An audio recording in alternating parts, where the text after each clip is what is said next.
का जितना भी यूनिट है, जितने भी टॉपिक्स हैं, वो सारे टॉपिक्स मैं आप लोगों को कराऊंगा, चाहे यूके एसएससी का हो, चाहे यूके पीएससी का हो। इसके अंदर जितनी भी यूनिटें हैं, सारी यूनिटें मैं आप लोगों को क्रमबद्ध ढंग से कराऊंगा। तो आज भारतीय अर्थव्यवस्था के अंतर्गत जो हमारा टॉपिक होगा वो होगा पॉवर्टी, गरीबी। गरीबी के अंदर हम गरीबी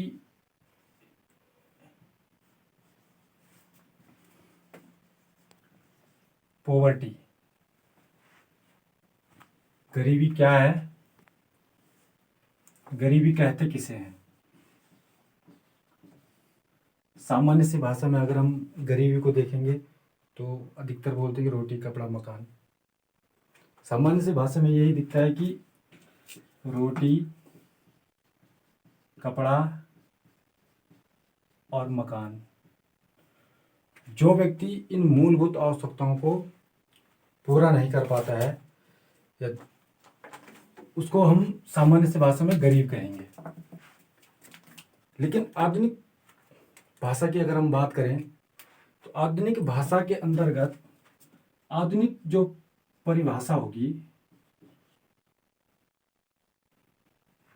इसमें क्या आ जाएगा, रोटी कपड़ा मकान तो आएगा ही आएगा। रोटी कपड़ा मकान, इसके अलावा शिक्षा, शिक्षा का स्तर क्या है, स्वास्थ्य,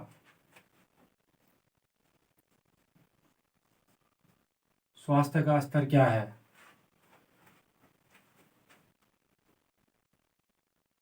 परिवहन, परिवहन भाई रोडे हैं गांव में, नहीं है, क्या है, ये भी गरीबी के अंदर। जहां रोडे नहीं है वहां पे कई प्रकार की समस्याएं हो सकती है, तो इसलिए परिवहन को भी गरीबी के अंदर रखा जाता है। संचार की साधन, संचार के साधन, शिक्षा हो गया, स्वास्थ्य हो गया, परिवहन हो गया, संचार के साधन हो गया, रोटी कपड़ा मकान। जो व्यक्ति इन सारी चीजों को के उपभोग के योग्य नहीं हो सकता है, यानी वो इन चीजों का उपभोग नहीं कर सकता है, ये चीजें उसको प्राप्त नहीं हो रही है, तो उसको हम गरीब कहेंगे। अब अगर गरीबी के प्रकार देखे जाए, गरीबी दो प्रकार की होती है। एक हो गई सापेक्ष गरीबी, एक हो गई निरपेक्ष गरीबी। तो सापेक्ष गरीबी और निरपेक्ष गरीबी यानी गरीबी के प्रकार अगर हम देखेंगे,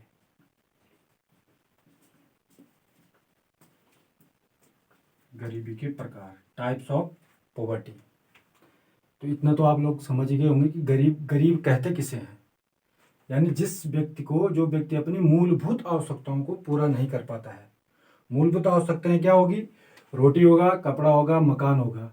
लेकिन आधुनिक वे में देखेंगे कि तो रोटी कपड़ा मकान, शिक्षा, स्वास्थ्य, परिवहन, संचार के साधन इत्यादि चीजें अगर व्यक्ति उपभोग नहीं कर पा रहा है, तो उसको हम गरीब कहेंगे। अब हम गरीबी के प्रकार पढ़ेंगे। गरीब कितनी प्रकार की होती है गरीबी, तो गरीबी होती है दो प्रकार की।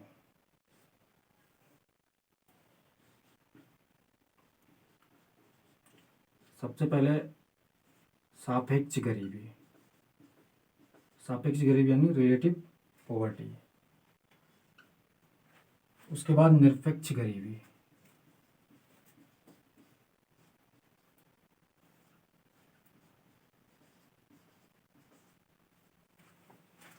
सापेक्ष गरीबी और निरपेक्ष गरीबी। अब सापेक्ष गरीबी किसे कहते हैं, सापेक्ष गरीबी वो गरीबी होती है जिसमें हम तुलना करते हैं, यानी तुलनात्मक अध्ययन करते हैं। तुलना, दो व्यक्तियों की तुलना, दो वर्गों की तुलना, दो समाज की तुलना।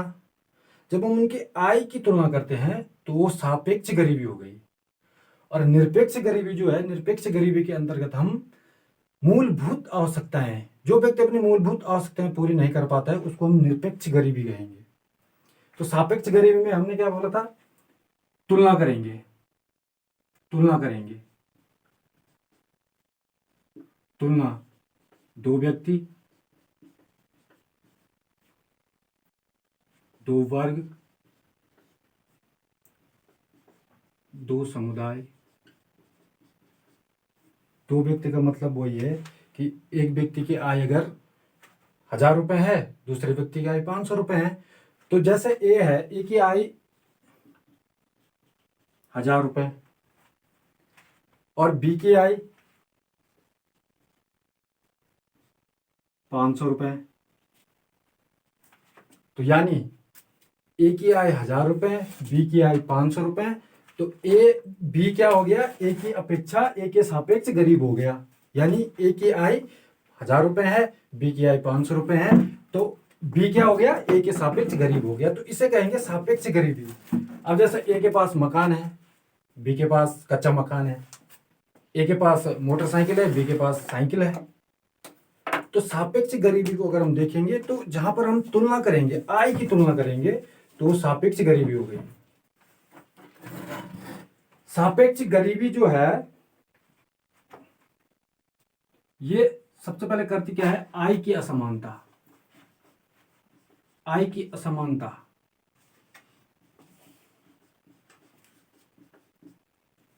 आय की असमानता, यानी अगर ए के पास 1,000 रुपए है, बी के पास 500 रुपए है, तो बी ए की अपेक्षा गरीब हो गया। तो ये जो गरीबी है, ये पाई जाती है विकसित देश। जितने भी विकसित देश हैं, सारे देशों में सापेक्ष गरीबी पाई जाती है। हमारे क्या है, जितने भी क्या है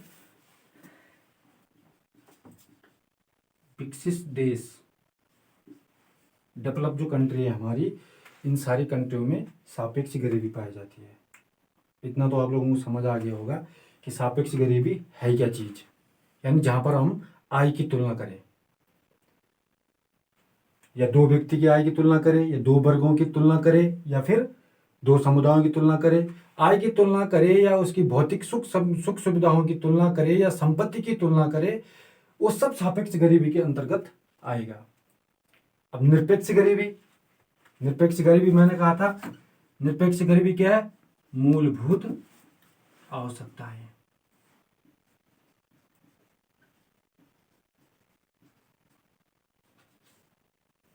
मूलभूत आवश्यकताएं।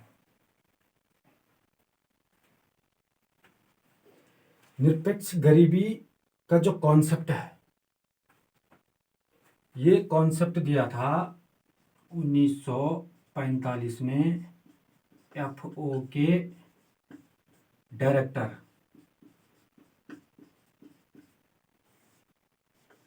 आर वाइट ने।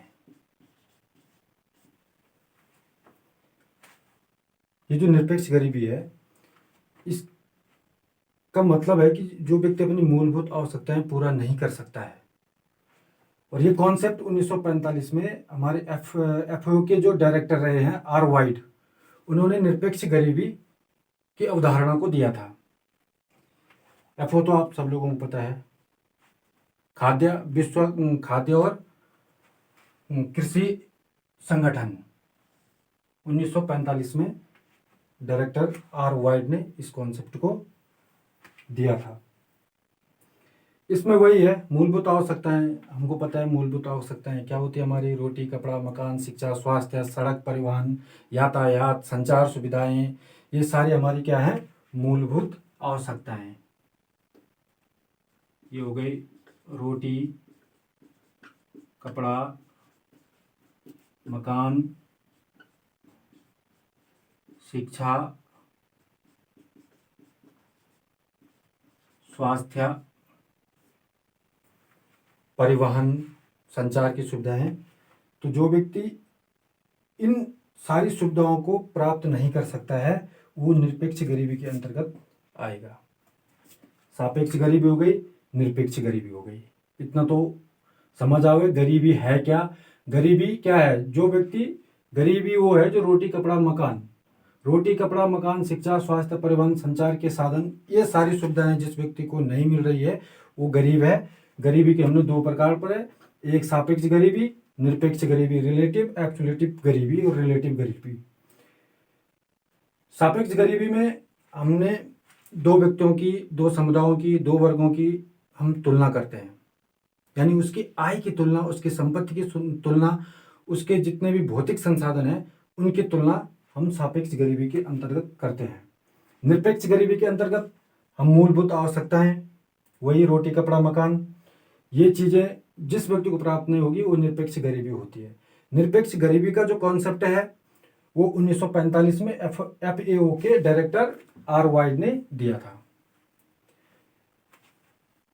मैंने बताया कि जो सापेक्ष गरीबी है ये विकसित देशों में पाई जाती है, और जो निरपेक्ष गरीबी है ये कहाँ पे पाई जाती है?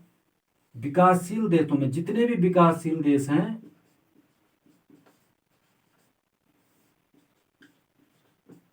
जितने भी विकासशील देश हैं इन देशों में निरपेक्ष गरीबी पाई जाती है। भारत में भी, हमारे देश भारत में भी निरपेक्ष गरीबी ही पाई जाती है, और जितने विकसित देश हैं उनमें सारी सापेक्ष गरीबी पाई जाती है। अब ये निरपेक्ष गरीबी जो है इसकी गणना हेड काउंट मेथड, निरपेक्ष गरीबी की अगर हम गणना करें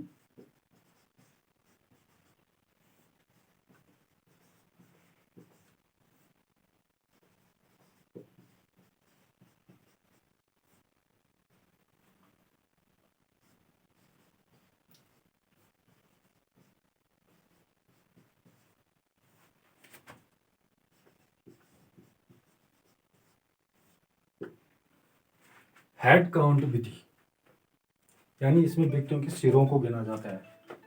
यानी क्या है, हेड काउंट में क्या है, सिरों को गिना जाता है।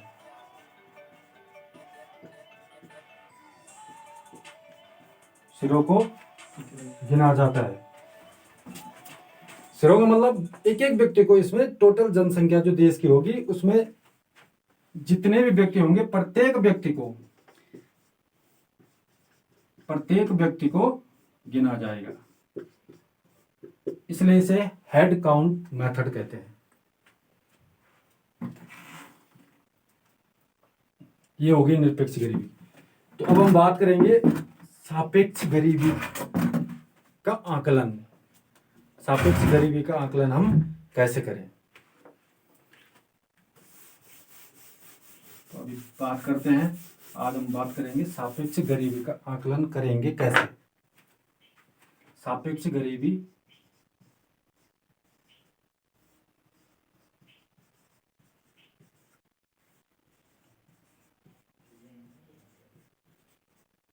गणना, सापेक्ष गरीबी की गणना हम दो मेथड से करते हैं, और वो दो मेथड हैं लॉरेंज वक्र और गिनी गुणांक। दो मेथड हैं,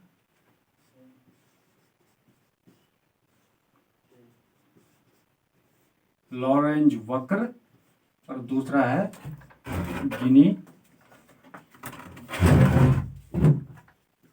गुणांक।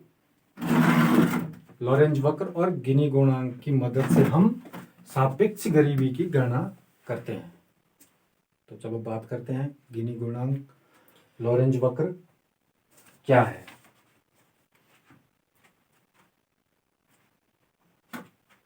सबसे पहले बात करते हैं लॉरेंज वक्र की।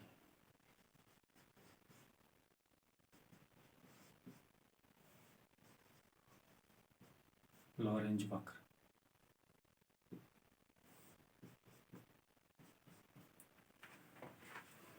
लॉरेंज वक्र जो है, लॉरेंज वक्र विकसित किया था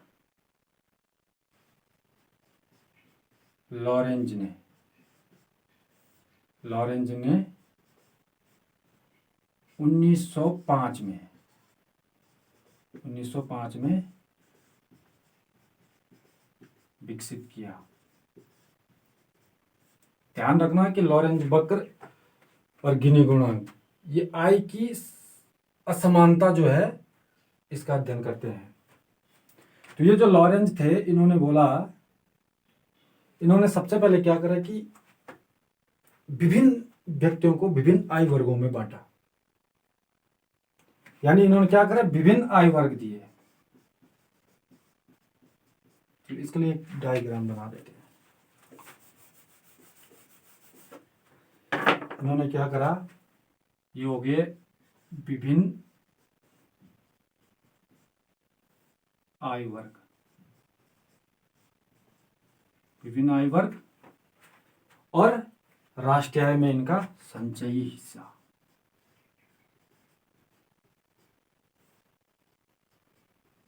राष्ट्रीय आय में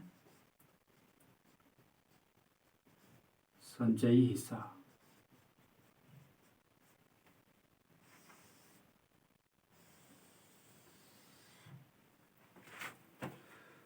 इन्होंने पहला वर्ग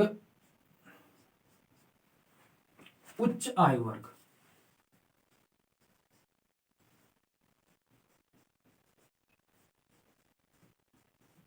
उच्च आयु वर्ग, दूसरा मध्यम आयु वर्ग, मध्यम आयु वर्ग, और तीसरा निम्न आयु वर्ग।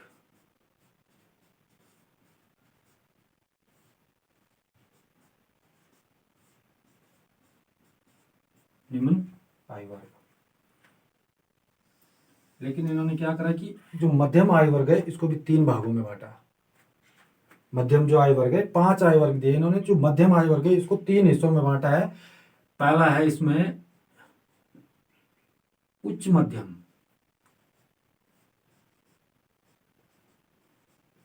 उच्च मध्यम आयु वर्ग। दूसरा है मध्यम मध्यम आयु वर्ग,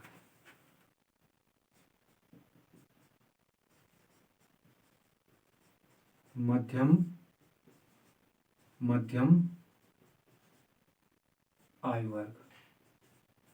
और तीसरा है निम्न मध्यम आयु वर्ग, निम्न मध्यम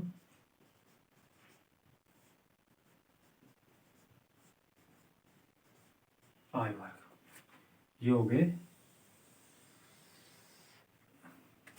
3 हिस्से।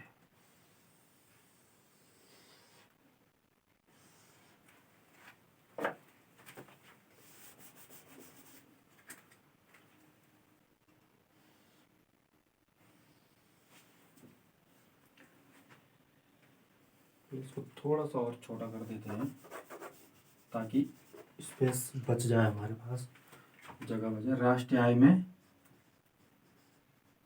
संचयी हिस्सा, संचयी हिस्सा।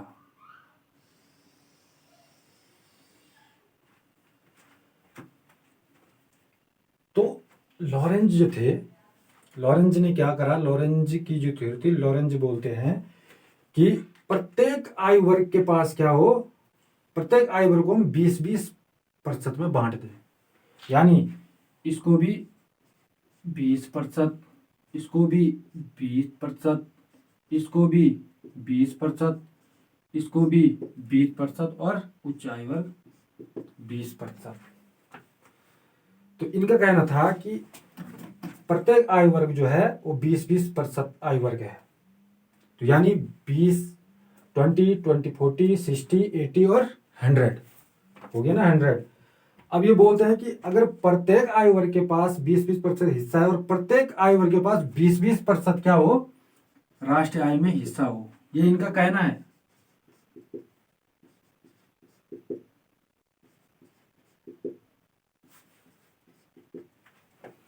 यानी 20, 40, 60, 80 और 100। तो लॉरेंज बोलते हैं कि 5 आयु वर्ग हैं और 5 आयु वर्ग क्या है, 20-20% है, और इनके पास जो राष्ट्रीय आय में इनका संचयी हिस्सा है वो भी क्या है, 20-20% है। यानी 100% और 100% आय। तो अगर ऐसा होता है तो इसको बोलते हो आदर्श स्थिति। इसको क्या, इस स्थिति को बोलते हैं आदर्श स्थिति।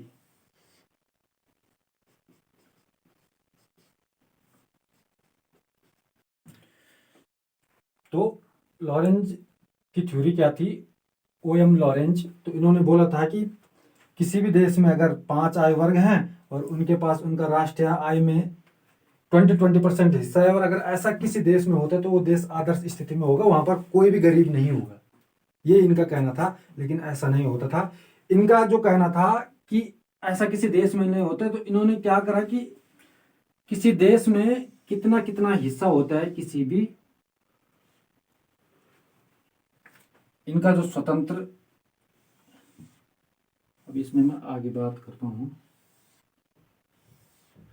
इन्होंने बोला था कि निम्न आय वर्ग जो है 20% लोग हैं, इनके पास टोटल आय का 8.1% है। ये इन्होंने कहा था स्वतंत्र हिस्सा, इसको हम स्वतंत्र हिस्सा कहेंगे, फिर हम संचयी हिस्सा निकालेंगे।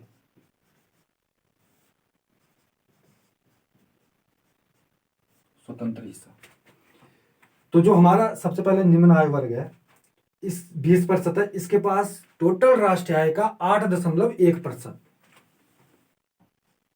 8.1% हिस्सा होता है, ये लॉरेंज कहते हैं। ये तो ये कहना चाह रहे थे कि अगर ऐसा हो तो फिर आदर्श स्थिति होगी और इस स्थिति में गरीबी होगी नहीं, लेकिन ऐसा होता नहीं है किसी भी देश में। इसलिए इनका जो कहना था कि टोटल जो निम्न आय वर्ग है 20% लोग हैं, इनके पास टोटल राष्ट्रीय आय का 8.1% है। अब इसके बाद आते हैं निम्न आय वर्ग, निम्न मध्यम आय वर्ग। निम्न मध्यम आय वर्ग के लिए बोले उन्होंने कि 11.6% हिस्सा होता है। चलो इसको हम 20 से वो कर देते हैं।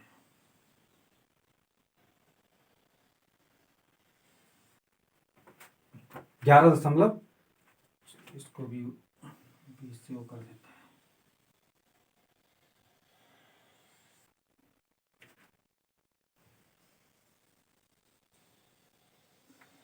थोड़ा लाइन सीधी नहीं हो पा रही है, पर चलो कोई नहीं, हमें तो इसका मैटर देखना है।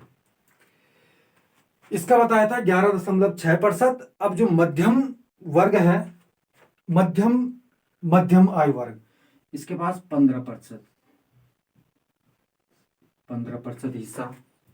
अब उच्च मध्यम आय वर्ग जो है, इसके पास 19.2% हिस्सा। और जो उच्च आय वर्ग है, इसके पास 46.1% हिस्सा, 1% हिस्सा। तो ये कहा था लॉरेंज ने कि ये स्वतंत्र हिस्सा होता है किसी भी राष्ट्रीय आय में, ये इनका कहना था।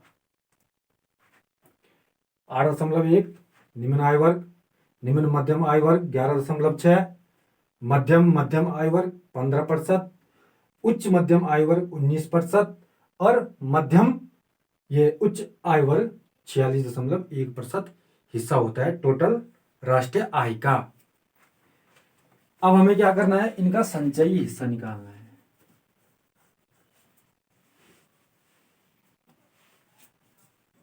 संचयी हिस्सा कैसे निकालेंगे? अब देखो 20% है, तो पहला तो 8.1 ही आएगा, 8.1%। अब 20% हो गया ना, अब 40% लोगों के पास कितना होगा, 20 से हो गया, 20 से हो गया 40% लोग, 40% लोगों के साथ क्या होगा, 11 और 8 को जोड़ दिया जाएगा, तो कितना निकलेगा, 19.7%, 19.7% हिस्सा। यानी 40% लोगों के पास कितना हो गया, 19.7 ही संचय हिस्सा है। अब इसके बाद हम निकालेंगे 60%, 20, 20, 40 और 20, 60, इसके साथ जोड़ दो।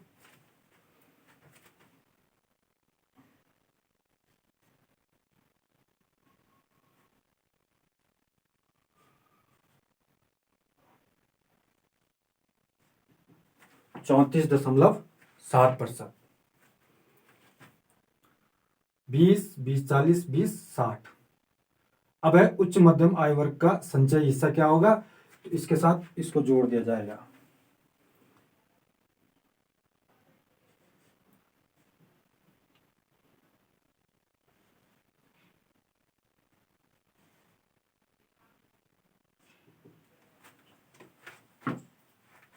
(53.9% संचयी हिस्सा।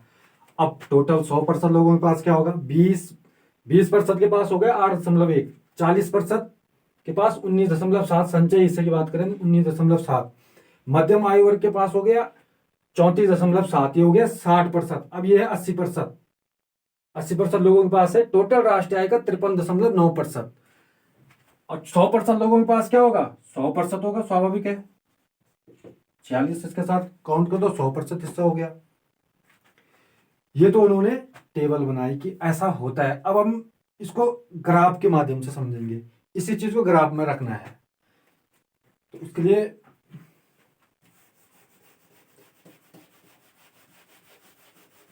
ग्राफ में बहुत क्वेश्चन आते हैं, इससे पूछते हैं। पिछले कई पुराने जो एग्जाम है, पुराने एग्जाम में देख लेना, गरीबी से बहुत क्वेश्चन आते हैं और पूछता है कि सापेक्ष गरीबी क्या है, निरपेक्ष गरीबी क्या है, सापेक्ष गरीबी कौन से देशों में पाई जाती है, सापेक्ष गरीबी विकसित राष्ट्र, निरपेक्ष गरीबी अविकसित देश या विकासशील देश। अब विकसित तो नहीं कहेंगे आज की परिप्रेक्ष्य में, विकासशील देश कहेंगे। तो अब लॉरेंस इसको ग्राफ में दिखाते हैं।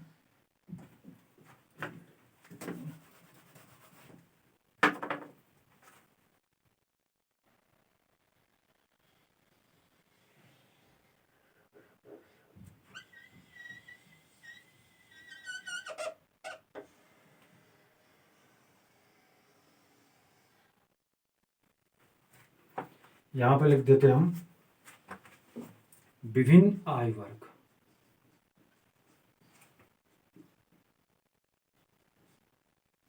विभिन्न आय वर्ग। चलो 20%, 40%, 60%, 80% और 100%। तो थोड़ा और बड़ा गैप स्पेस,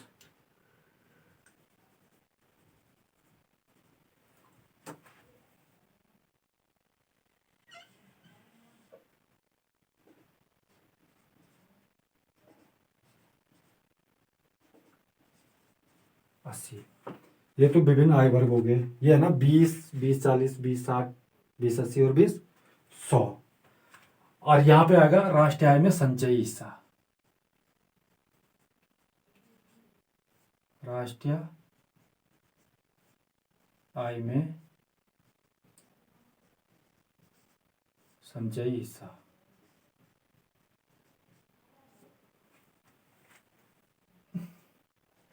बीस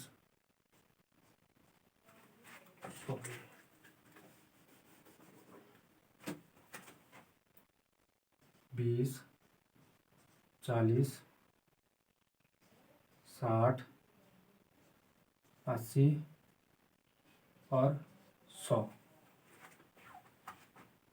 ये बना इनका। अब यहां देखो, अब हम उसके टेबल पे आते हैं। आदर्श स्थिति की बात कर रहे थे। आदर्श स्थिति कब बनेगी, आदर्श स्थिति तब बनेगी जब 20, 20, 20, 20, 20 सबके पास 20% हो। यानी इसके पास भी 20%, 40 के पास भी 20%, 60 के पास 60%, 80 के पास 80%, 100 के पास 100%। तो जब ये कंडीशन रहेगी तो सीधा एक, ओहो थोड़ा लाइन टेढ़ी हो गई, सीधी लाइन एक 45 डिग्री पे,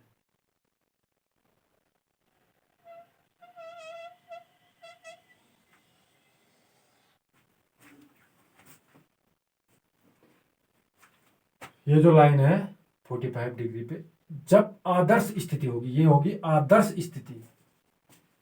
आदर्श स्थिति का मतलब क्या होगा, मतलब पूर्ण समानता। जब पूर्ण समानता होगी यानी आय की कहीं पे भी कोई असमानता नहीं होगी, प्रत्येक व्यक्ति के पास बराबर आय होगी, बराबर पैसा होगा, तो तब ये स्थिति बनेगी। ये आदर्श, इसको आदर्श रेखा भी कह सकते हैं, आदर्श रेखा ही कहते हैं इसको। थोड़े फिर से हल्की सी टेढ़ी होगी, देखिए सीधी,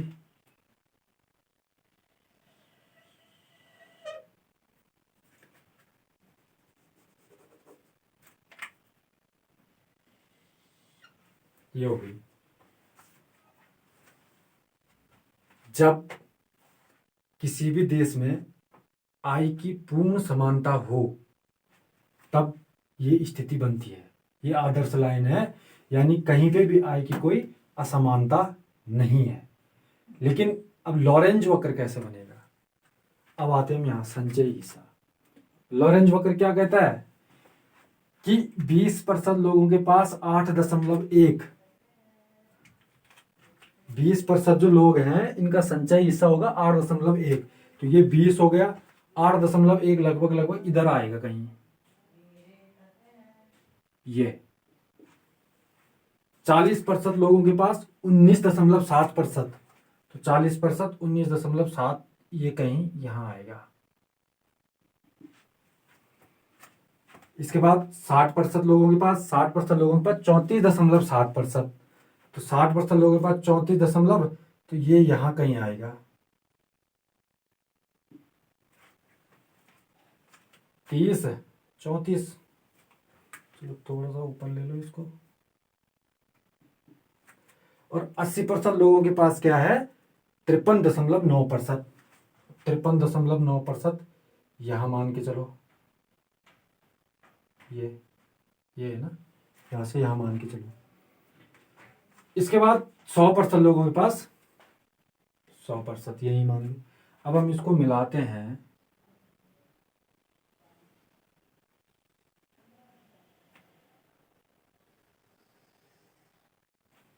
ये बन गया लॉरेंज वक्र। ये क्या हो गया? लॉरेंज वक्र।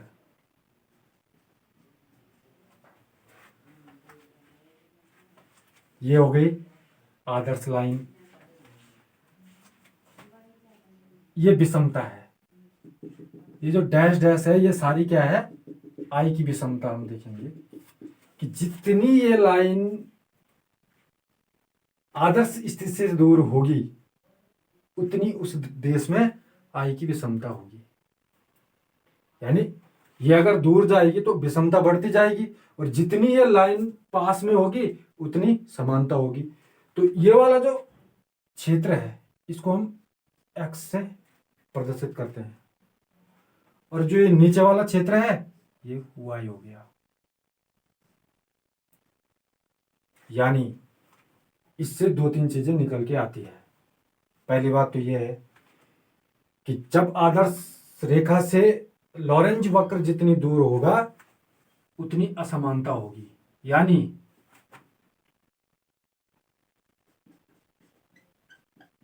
लॉरेंज वक्र जो है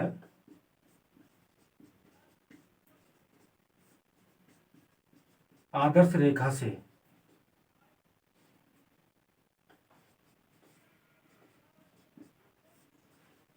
जितना दूर होगा उससे क्या हो जाएगा? असमानता बढ़ेगी।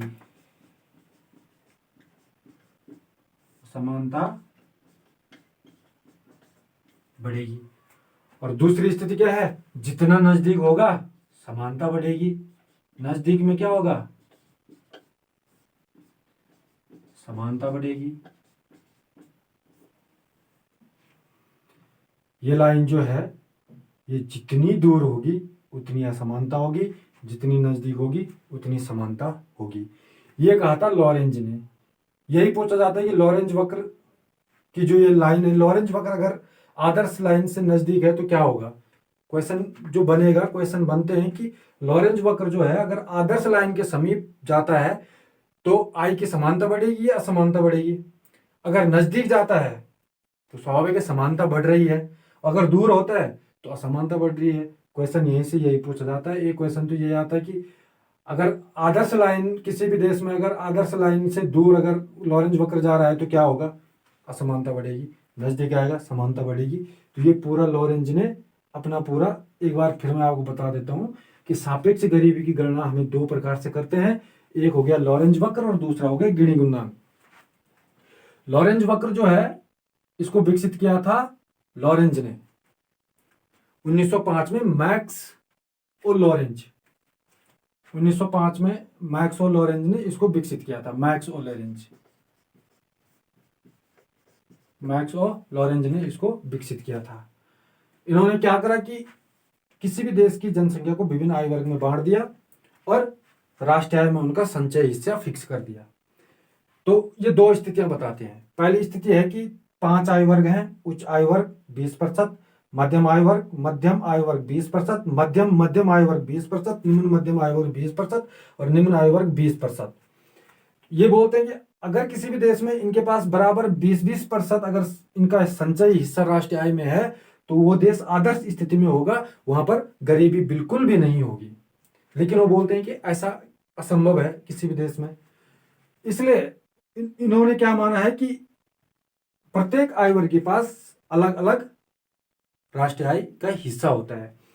निम्न आय वर्ग के पास 8.1% और निम्न मध्यम के पास 11.6%, मध्यम आय वर्ग के पास 15% और उच्च मध्यम आय वर्ग के पास 19.2% और उच्च आय वर्ग के पास 46.1%। ये इनका संचय हिस्सा है। संचय हिस्सा आपको पता कैसे निकालना है? 8.1% 20% का, 40% का 19.7%, यानी 11 और 8 दोनों 40 का हो जाएगा 19.7, 60 का हो जाएगा 34.60 और 80 का हो जाएगा 53.9% और 100 का 100%। ये इससे ज्यादा भी हो जाएगा। ठीक है, करो तो क्या दिक्कत। तो ये हम लॉरेंज वक्र हमने देख लिया। ये लॉरेंज वक्र बनेगा, यानी ये रेखा, ये जो लॉरेंज वक्र है, ये जो हमारी आदर्श लाइन है, इस लाइन से जितना दूर होगा उतनी असमानता बढ़ेगी, जितना पास होगा उतनी समानता बढ़ेगी। तो लॉरेंज वक्र से ही गिनी गुणांक निकलता है। अब दूसरा जो हिस्सा था इसका कि गिनी गुणांक, लॉरेंज वक्र और लॉरेंज वक्र मैंने आप लोगों को सारा बता दिया। अब हम गिनी गुणांक की बात करेंगे कि गिनी गुणांक क्या है। गिनी गुणांक ले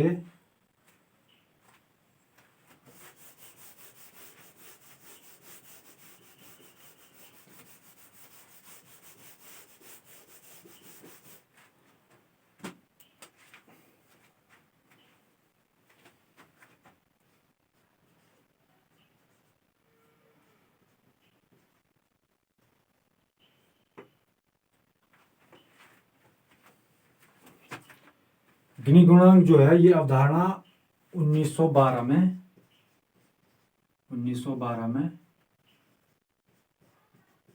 कैरेडो गिनी ने दिया था। कैरेडो गिनी जो है ये इटालियन सांख्यविद थे। तो इन्होंने क्या करा कि लॉरेंज वक्र को ही आधार मानकर गिनी गुणांक विकसित किया 1912 में। तो गिनी गुणांक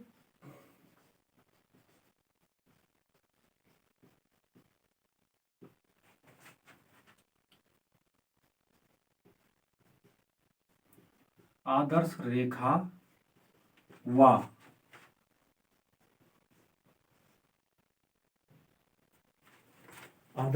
व लॉरेंज वक्र, आदर्श रेखा व लॉरेंज वक्र के अधीन क्षेत्रफल बटे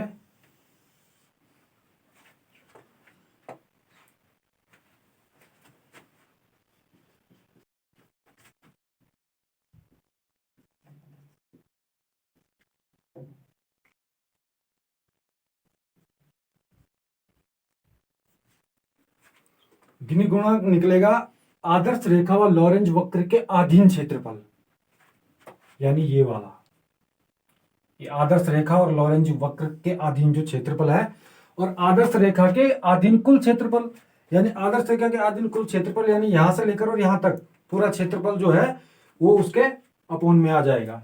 तो यानी गिनी गुणांक बराबर होगा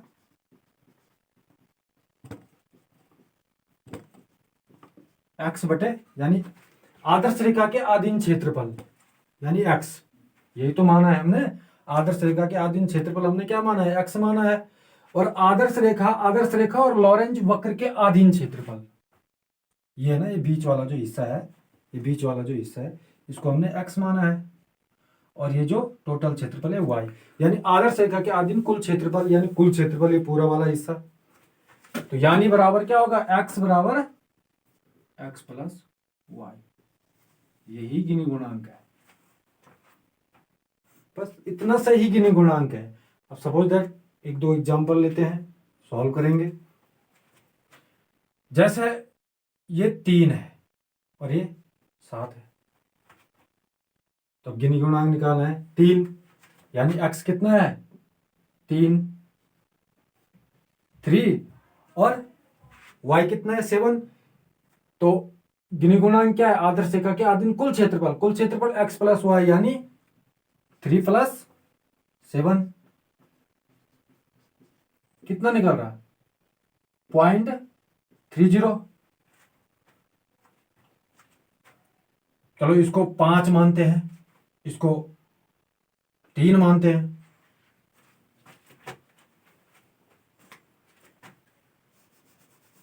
ध्यान से देखना, अभी 3.0 आया, अभी हमने इसको 5 माना, ये 3 है, तो यानी 5 यानी 5/3 प्लस 5/8 पॉइंट लगा 4.0, ये 0.66। अब आपने एक चीज देखी होगी कि जैसे जैसे ये वाला क्षेत्रफल बढ़ रहा है और ये वाला घट रहा है, तो गिनी गुणांक भी बढ़ रहा है। और जैसे ये क्षेत्रफल घट रहा है, यानी 3 था तो 3.0 आया, अभी ये 5 हो गया तो 6.66 आ गया। यानी कुल मिला के अगर निष्कर्ष ये निकलता है कि अगर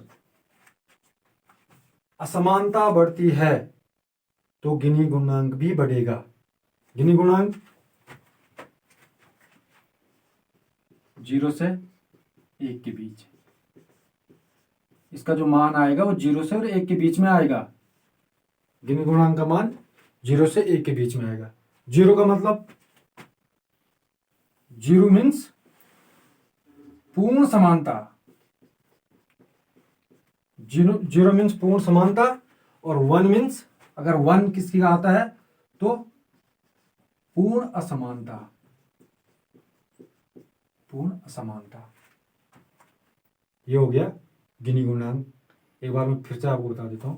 गिनी गुणांक जो है 1912 में कोरोडो गिनी ने इसको डेवलप किया था, और इन्होंने आधार लॉरेंज वक्र को ही माना है आधार। गिनी गुणांक बराबर आदर्श रेखा और लॉरेंज वक्र के अधीन क्षेत्रफल अपॉन आदर्श रेखा के अधीन कुल क्षेत्रफल, यानी x अपॉन वाई। ये हो गया आदर्श रेखा और लॉरेंज वक्र, ये लॉरेंज वक्र, ये आदर्श रेखा, इसके अधीन जितना क्षेत्रफल है अपॉन टोटल आदर्श रेखा के अधीन क्षेत्रफल, यानी यहां से यहां तक। तो x upon x plus y ये गिनी गुणांक है। अब इसको मैंने बोला जैसे जैसे गिनी गुणांक बढ़ेगा असमानता बढ़ेगी, और जैसे जैसे गिनी गुणांक घटेगा असमानता घटेगी। इसका मान जितना 0 आएगा तो पूर्ण समानता है। अगर गिनी गुणांक का मान 0 आता है तो पूर्ण समानता, और अगर 1 आता है तो मतलब उस राष्ट्र में पूर्ण असमानता है। ये हम सापेक्ष गरीबी के अंतर्गत पढ़ रहे हैं। सापेक्ष गरीबी की गणना कैसे करते हैं, मैंने 2 मेथड बताए थे सापेक्ष गरीबी के, एक गिनी गुणांक बताया था और एक लॉरेंज वक्र बताया था। लॉरेंज वक्र में हमने देखा है, गिनी गुणांक हमने ये देखा है। अब हमारा जो वर्ल्ड बैंक है यूएनडीपी, ये वर्ल्ड बैंक जो है वो गिनी सूचकांक जारी करता है। हमेशा देखो गिनी सूचकांक जारी होता है, गरीबी के लिए ही गिनी सूचकांक जारी किया जाता है। तो गिनी सूचकांक क्या होता है, गिनी सूचकांक बराबर होगा, ये यहां पर लिख देता हूं, गिनी सूचकांक बराबर होता है गिनी गुणांक इंटू 100। बस ये है वर्ल्ड बैंक यानी विश्व बैंक। विश्व बैंक क्या करता है, गिनी सूचकांक जारी करता है। प्रत्येक साल गिनी सूचकांक जारी करता है गरीबी के लिए। तो गिनी सूचकांक निकालने गिनी गुणांक का पता होना बहुत जरूरी है। अगर गिनी गुणांक हमें पता है तो हम गिनी सूचकांक आसानी से निकाल सकते हैं। तो ये था आज हमने गरीबी पढ़ी। गरीबी क्या होती है, हम गरीब किसको कहेंगे, गरीबी के प्रकार पढ़े हमने, सापेक्ष गरीबी पढ़ी, निरपेक्ष गरीबी पढ़ी। फिर हमने निरपेक्ष गरीबी के अंतर्गत हमने पढ़ा कि हेड काउंट मेथड जो दिया था 1945 में FAO के जो डायरेक्टर थे आर वाइड, उन्होंने दिया था। भारत में ही हेड काउंट मेथड की विधि द्वारा गरीबी निकाली जाती है। भारत में यही विधि प्रयोग में लाई जाती है। उसके बाद हमने सापेक्ष गरीबी के अंतर्गत हमने पढ़ा सापेक्ष गरीब कौन हो गया, दो व्यक्तियों की तुलना, दो वर्गों की तुलना, दो समुदायों की तुलना, यानी आय की तुलना अगर हम जहां पे करते हैं वहां पे सापेक्ष गरीबी होती है। सापेक्ष गरीबी हमारे जितने भी विकसित देश हैं उन सारे विकसित देशों में सापेक्ष गरीबी पाई जाती है, और जितने भी विकासशील देश हैं वहां पर निरपेक्ष गरीबी पाई जाती है। निरपेक्ष गरीबी मूलभूत आवश्यकताएं, कोई व्यक्ति अगर मूलभूत आवश्यकताएं पूरा नहीं कर पा रहा है तो उसको गरीब कहेंगे। निरपेक्ष गरीबी के अंतर्गत ही वो आएगा। भारत में निरपेक्ष गरीबी ही पाई जाती है। तो फिर हमने सापेक्ष गरीबी की गणना कैसे करते हैं वो मैंने आपको बताया, लॉरेंज वक्र के माध्यम से और गिनी गुणांक के माध्यम से। लास्ट में हमने गिनी सूचकांक पढ़ा। तो आज के लिए इतना ही। कल मैं आप लोगों के बीच में फिर से आऊंगा। कल हम भारत में गरीबी की गणना स्वतंत्रता पहले और स्वतंत्रता के बाद जितनी भी समितियां बनी, कल हम उस पर चर्चा करेंगे, विस्तार से चर्चा करेंगे। धन्यवाद।